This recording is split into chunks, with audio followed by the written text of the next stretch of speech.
পরের বক্তা শিবাজি প্রতিম বসু।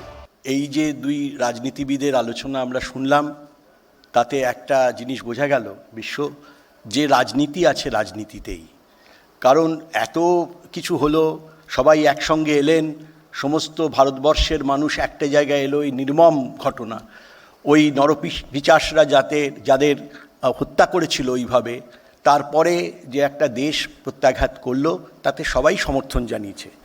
আমাদের এখানে যারা বসে আছেন বা আমাদের বক্তা আছেন তারা তাদের ফেসবুকগুলো যদি আমরা দেখি খুলে, তারাও সাংঘাতিকভাবে তার সমর্থনে, সেই আক্রমণের মানে আমাদের প্রত্যাঘাতের সমর্থনে ভারতবর্ষের তার পাশে ছিলেন। এখানেও কিন্তু অনেকেই ছিলেন, কিন্তু ওই যে বলা যায় রাজনীতি আছে রাজনীতিতেই, অর্থাৎ যেই একটুখানি ব্যাপারটা একটু থিতলো, তখনই নেমে পড়েছেন প্রত্যেকে।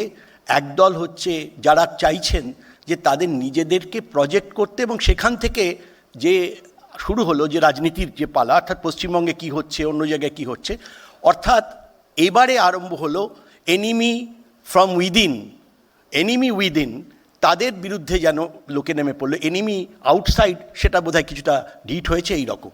সেটা কিন্তু তার আগেই কিন্তু প্রণয় বললেন খুব ভালোভাবে, এবং আমি পার্থদাকে অভিনন্দন জানাবো যে তিনি রবীন্দ্রনাথকে অন্তত এনেছেন যে এই কথা বলতে। কারণ জাতীয়তাবাদ এবং দেশপ্রেম, জাতীয়তাবাদের মধ্যে এক ধরনের পলিটিক্যাল উইল যেটা থাকে, অত্যন্ত উগ্র পলিটিক্যাল উইল, আর দেশপ্রেমের মধ্যে যেটা থাকে, এই পার্থক্যটা রবীন্দ্রনাথ ঘরে বাইরেতে যেভাবে সামনে এনেছেন, সেটাকে উনি সামনে আবার আনলেন আমাদের সামনে। কিন্তু যেটা বলার কথা, যে ঘৃণা রাজনীতি, যেটা এক্ষুনি আমাদের পাশের যে দেশটি, ছোট্ট দেশটি, যেটা ভারতবর্ষেরই সহায়তায় ইন্দিরা গান্ধীর সময় যে দেশটি স্বাধীন হয়েছিল, সেটা মনে হচ্ছে আবার 47-এর আগের অবস্থায় চলে যাচ্ছে, ঘৃণার সেই জায়গা। সেটাই দেখি আমরা যখন দেখি, একটু আগে যার নাম উচ্চারিত হলো, কর্নেল সোফিয়া কুরেশি, তিনি যখন ওখানে বললেন, তার জন্য একজন শাসক দলের একটি রাজ্যের মন্ত্রী, তিনি বললেন যে তাদের দলের যারা আমাদের আক্রমণ করেছিল দেশের মহিলাদের, তাদেরই একজন বোনকে নিয়ে গিয়ে তাদেরকেই খতম করা হলো। এই মানসিকতা যদি থাকে, এই মানসিকতা কি মানসিকতা এখানে তার মানে কর্নেল সোফিয়া কুরেশির দেশপ্রেমের থেকে, তার থেকে বড় হয়ে গেল তার ধর্মীয় পরিচয়, তার সম্প্রদায়গত পরিচয়। এটার কি এতক্ষণে কি এটাকে রিভাব করা যেত না? একদম সামনে দাঁড় করিয়ে বলে এটা আমরা মানছি না, একে একটা দৃষ্টান্তমূলক কোনো কিছু আমরা তাকে একটা বলছি, শাসন করছি, তার কোনো রকম জিনিস আমরা দেখলাম না।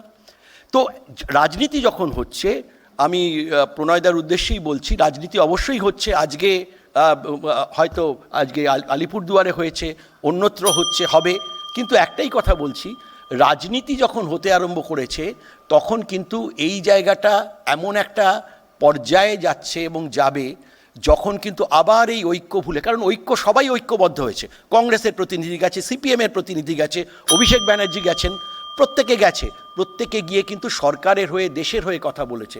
শ্রেয় নেওয়ার কথা যখন আসছে, তখন যদি একজনই শ্রেয় নেয়, তখন কিন্তু এই তর্কটা একটা বিচ্ছিরি জায়গায় যাচ্ছে, এবং এটা যাবেই। ওই জন্যই বলছি, কারণ সামনে ভোট আসছে, ভোট বড় বালাই, এবং ভোটের জন্যই কিন্তু এই সামনের ভোটগুলোতে, বিহারের ভোট আসছে, তারপরের সামনের বছরে বাংলার ভোট হবে, এখানে এই ইস্যুগুলোকে বড়ভাবে দেখানো হবে। আমরা চাই দেশের ঐক্য বজায় থাকুক, এবং প্রত্যেকটি দেশপ্রেমিক মানুষ, জাতীয়তাবাদী কিনা জানি না, দেশপ্রেমিক প্রত্যেকই মানুষ সরকারের পাশে দাঁড়িয়েছে, সেনাবাহিনীর পাশে দাঁড়িয়েছে। এই জায়গাটাতে কিন্তু মাথায় রাখতে হবে, সেটার শেষ হতে না হতে রেশটা আরেকটা জিনিস শুরু হয়ে যাচ্ছে, যেটা অত্যন্ত ভারতীয় গণতন্ত্রের পক্ষে, এবং যে একটা ঐক্যের ভাব আমাদের মধ্যে ফুটে উঠেছিল, সেখানে যে এই রকম ধরনের একটা পঙ্কিল আক্রমণ চলছে, প্রতি আক্রমণ চলছে, সেটা কিন্তু দেশকে অন্য জায়গায় নিয়ে যাবে।